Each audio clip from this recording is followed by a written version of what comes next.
Bartviews is brought to you by Phillips Petroleum Company. Good evening. Welcome to Bartviews. I'm Larry Lowe, and my sidekick Leroy Shepard is recuperating after some minor sinus surgery, but he'll be back with us for the December 16th show as well as Christmas.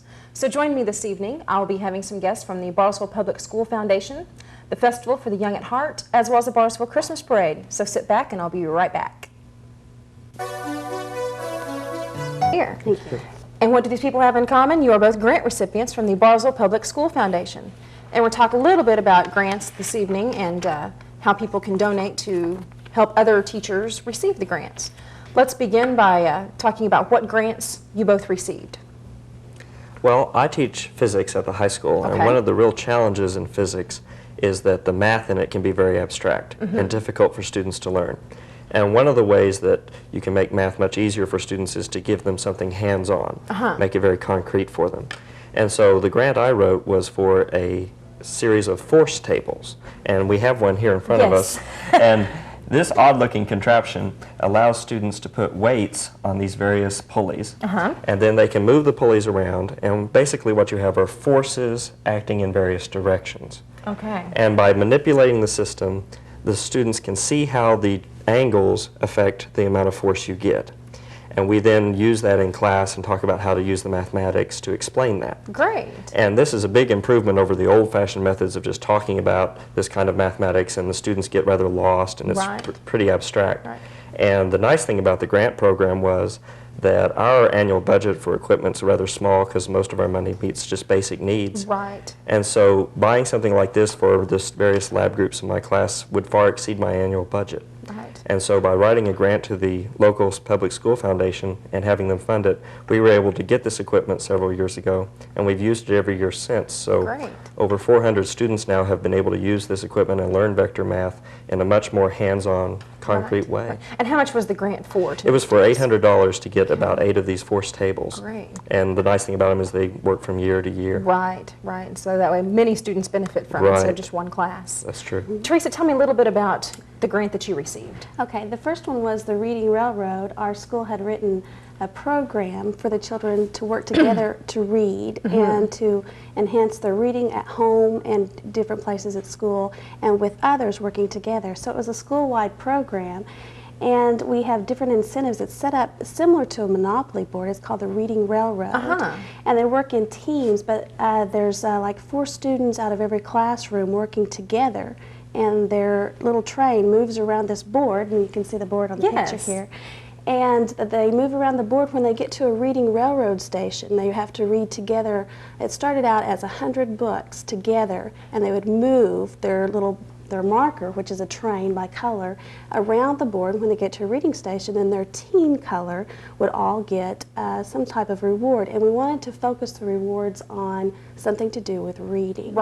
And as a school-wide program, we presented it to our teachers, and they just loved it, and they didn't want to wait to get started. So our PTO got us started on it, and then we came back with a grant, and that helped us. It bought books. When the children reached go, they all went all the way around, and they had to read 4,000 books to get there. And when their team reached go, instead of giving them a pizza or something like that, they got a book. So they got to go to the library and pick out their very own book, and they were so excited about it. And that was one of the things that we received from our grant was a set of books. What grades does this grant? It goes K through 5. All of Hoover benefits from this program. So they work together, and this is the 4th year that we've had the program going. And Plaza Bank is now our helper, and they work with us. We have readers come in from the bank, and it all started from our grant that we got. Now you've received another grant, correct? Windows on Science? Windows on Science, And what was that? That is a science program that is on Laserdisc. And it also has teacher's guides and different reading material for the students, and it's by topic. And the Laserdiscs are wonderful because if you get a whole film on weather, you may not want to sit and show that whole thing to 2nd graders. There's just that certain portion you want to show. And Laserdisc allows you to get there quickly, stop it immediately, go back, and it also has another language in it, Spanish. And they're really emphasizing that in school now, so you just push the language and they can hear everything in Spanish. And it's just a large program, and it all deals around hands-on science, visually, and what we tried to stress is that the students see what they're going to do, get their hands on it and actually try it, and the laser disc and the laser players help us break it down and go through stages. Great. Now, how much were your grants for? This one was for about $800, and the Windows on Science was a whole school-wide program. It contains 8 laser discs for the upper grades, which would be 4th and 5th, 3 for the primary grades, and then also we had to get the laser disc players because we didn't have those. So that wound up a little over $5,000. So there really is a big difference. And the next question would be about how many grants are given every year? Well, usually over 20 grants and sometimes even more. It depends on the size of the grants that are received and funded. Right, right. And I'm sure, and you do have to fill out an application, yes, and not necessarily, everybody that fills out an application is not necessarily going to receive a grant, correct? Right, they're carefully screened to make sure that they have the maximum impact on the students in the schools. That's right.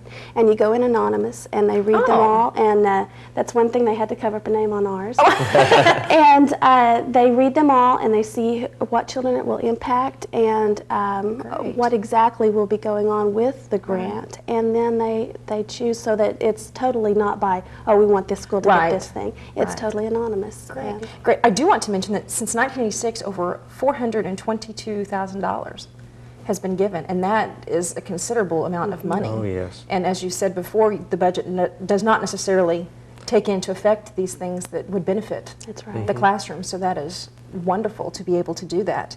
And we also mentioned before that I believe the Bartlesville Public School Foundation is getting ready to begin soliciting donations for the next round of grants. That's true. Correct? And when will those be decided upon or applied for? After the first? There are some in the fall and some in the spring each year. Oh, but every year they have a big fundraiser to get the funds together to fund that year's. Well, and I hope everybody looks forward to receiving that in the mail, and hopefully after seeing what benefits there are for the Bartlesville schools, they'll give generously. We hope so. I appreciate you being on this evening. Thank you.